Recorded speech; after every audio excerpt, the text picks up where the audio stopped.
What's going on, guys? LeftoverRemains here, and today I'm going to be doing that upgraded, the technically better version of how to do a walk cycle. With this Walkcycle script, you'll actually be able to hold down multiple buttons, and the character won't be sliding around, or the character won't be obviously looking like they're sliding on ice. Anyway, right here in the middle, I've got the old script here. I'm just going to move that aside for reference.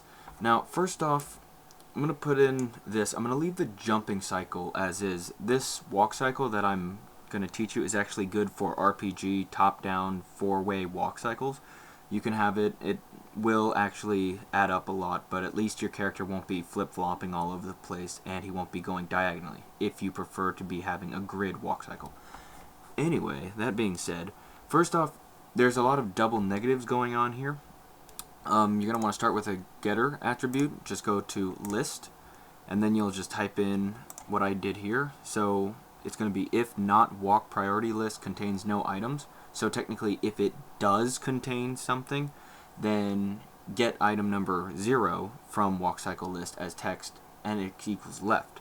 Now, good rule of thumb here, down here, this is all different code. This does not equal this, and these two don't match either because of the capitalization. So in the scripting, it actually will not run properly. So just remember that this is not the equivalent of this, let alone a capital and a lowercase. It changes it completely. So it's like this is, you know, A and that's B.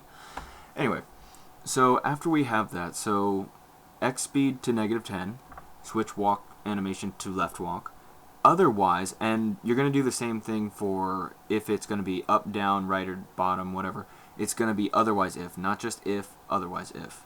So get item is equal to right, set speed to 10, switch animation to right.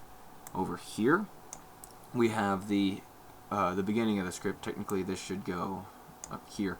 So if left is down and the actual left is not in the script at the current moment, then you insert left as text at 0 to Walkcycle priority list.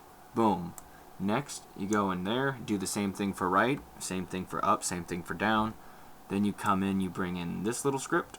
So now you're saying if the right was released, then you remove the right as text from walk priority list, and then you set it to 0.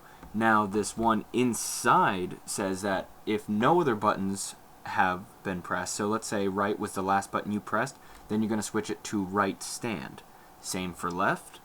If the left was released, and then you obviously remove left as text from walk priority list, then you set the XP to 0, walk priority list. If it contains no items, then you make it left stand. Now obviously I made sure this all ran smoothly so I didn't look foolish. And as you can see, I'm holding down multiple buttons at once, and he is not sliding all over like he was in the other script.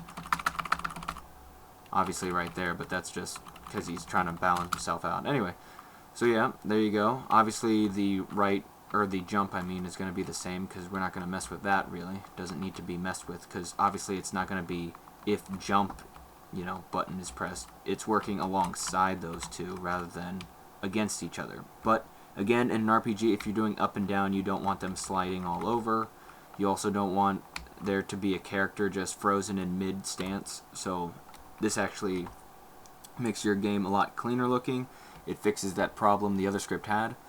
Anyway, that's all for this episode. In the next one, I'm actually going to show you how to be doing a save state, and I'll be getting obviously more into what I plan to do with that. Anyway, thanks for watching.